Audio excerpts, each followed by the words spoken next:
Mahigit sa 6 na pong operasyon ay sagawa ng World Surgical Foundation Surgical Mission sa Northern Samar.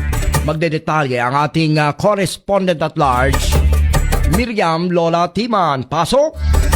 Matagumpay na isinagawa ng pamahalaan ng Northern Samar sa unang araw ng World Surgical Foundation Philippines ang surgical mission nitong Marso 18, 2026. May kabuuang 25 major operations ang natapos ng team ng mga surgical specialists na may suporta mula sa Northern Samar Provincial Hospital o NSPH, nursing at clinical personnel.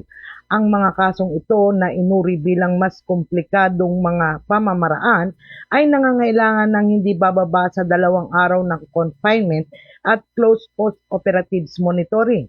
Layunin ng team na makumpleto ang 31 karagdagang major operations kahapon Marso 19 sa NSPH Operating Room.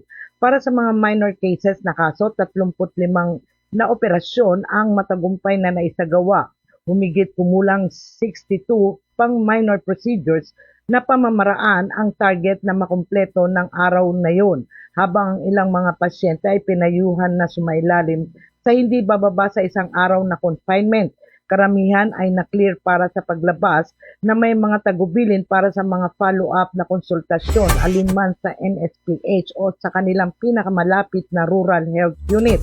Nakatanggap din ang mga pasyente ng mga gamot upang suportahan ang kanilang paggaling.